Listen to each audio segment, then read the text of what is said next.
তোদের সাহস ছিল বলে তোরা আজ বেঁচে গেলি। যদি ভয় পেতি তাহলে আজ তোদের ঘাড় মুটকিয়ে তাজা রক্ত চুষে খেতাম।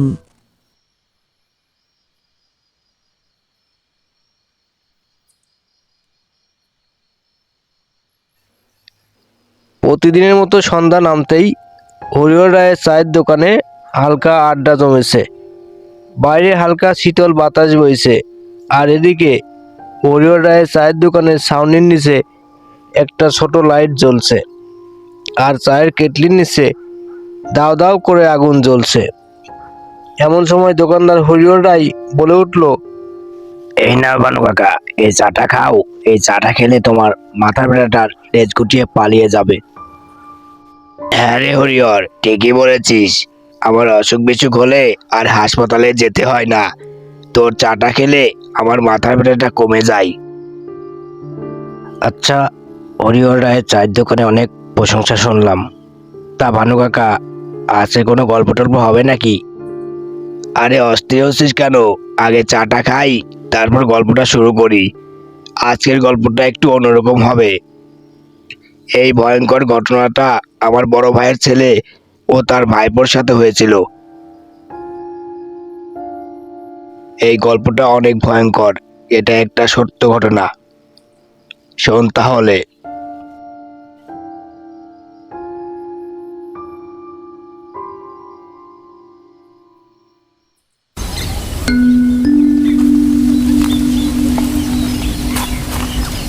বিজয়, অনেকদিন হয়ে গেল গত বছরের মতো মেদিনীর বাগানের আম চুরি করে খাই না। হ্যাঁ কাকা, গত বছরের মতো এই বছরও চলো এমপি মেদিনীর আম বাগানের আম পেয়ে নিয়ে আসি। আরে বিজয়, এখন না। তুই জানিস না মেদিনীর বাগানের পাহারাদার চৌয়ালি কিরকম ভয়ঙ্কর বদমেজাজি লোক। এখন যদি আম পাড়তে যাই তাহলে চৌয়ালি অনেক বেশি লেগে যাবে আর গালিগালাজও করবে। তাহলে কাকা, কখন আমরা আম চুরি করতে গাছে উঠবো এমপি মেদিনীর আম বাগানে? আগে চল আমরা রোকনের চায়ের দোকানে গিয়ে চাটা খেয়ে আসি। তারপর রাত হলে নিশিরাত 12টার দিকে আমরা মেদিনীর বাগানে যাব, আর আম বাগানে গিয়ে গাছে উঠে আম পেড়ে খাবো। আর কিছুটা আম তোর কাকি আর তোর ছোট বাড়ির জন্য নিয়ে আসবো। ঠিক আছে কাকা, তাহলে তোমার কথাটাই রইলো। আর শোনো কাকা, রাতে আমাকে ডাক দিও কেমন? ঠিক আছে ভাইপো, তোকে ডাক দিব, তুই চিন্তা করিস না। এরকম চাঁদা তো আমাদের দুজনের। চা খেয়ে আবার হাঁটতে শুরু করলো দিলীপ ও তার ভাইপো।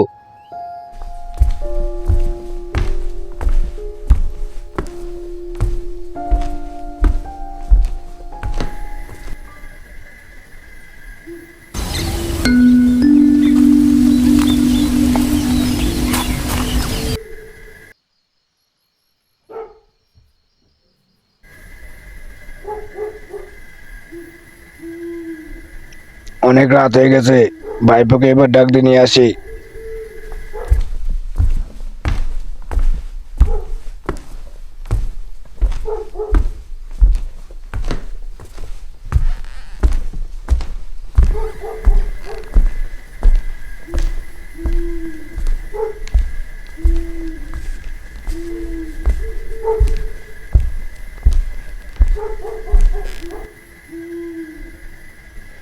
বিজয়, বিজয়, এই বিজয়, বিজয়, কই তুই?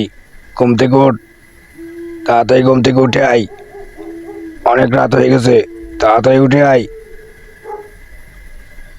কাকা, ঘুম থেকে উঠছি, আমি আসতেছি, দাঁড়াও। দিলীপ ও তার ভাইপো হাঁটছে এবার এমপি মেদিনীর বাগানের দিকে। হাঁটতে হাঁটতে পৌঁছে গেল এমপি মেদিনীর আম বাগানে।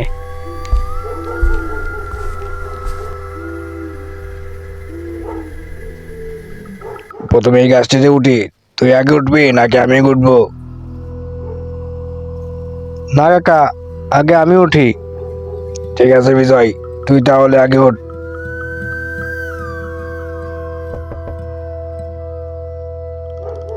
বিজয়, সাবধানে উঠিস, দেখিস পড়ে যাস না যেন। ঠিক আছে কাকা, তুমি চিন্তা করো না। ঠিক আছে বিজয়, আমি তাহলে উঠি। কাকা উপরে উঠে গেছে আমি। বিজয়, আমি তাহলে উঠে আসতেছি। কাকা আম পারো বেশি করে। হ্যাঁ বিজয়, তোর জন্য যতটা পারি আম পেয়ে নিয়ে যাব। এই বিজয়, ওটা কি আসতেছে রে? এ বিজয়, বুঝতে পারছি ওটা একটা ভয়ঙ্কর প্রেতাত্মা, আগুনে গোল্লা ভূত। বিজয়, তাড়াতাড়ি গাছ থেকে নেমে পড়।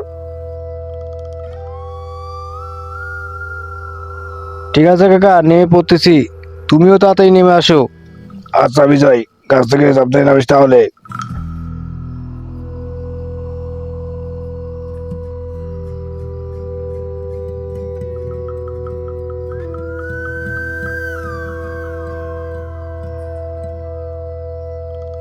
বিজয়, গোল্লা ভূতটাকে পা দিয়ে লাথি মার, ভয় পাস না কিন্তু, তাহলে ওই আগুনে গোল্লা ভূত আমাদেরকে মেরে ফেলবে।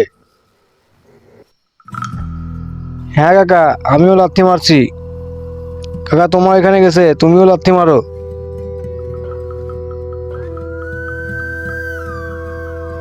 তাই ভয় পাওয়া যাবে না, বুকে সাহস রেখে লাথি মার। বিজয়, আগুনে গোল্লা ভূতটা রূপ পরিবর্তন করছে, রূপ পরিবর্তন করে বিড়াল রূপে আসছে। আগের মতো ফুটবলের মতো করে লাথি মার বিজয়, ভয় পাস না কিন্তু, ভয় পেলে কিন্তু আমাদেরকে মেরে ফেলবে।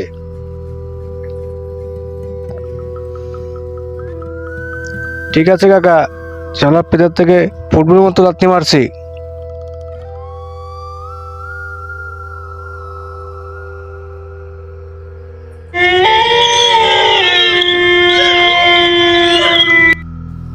তোদের সাহস ছিল বলে তোরা আজ বেঁচে গেলি।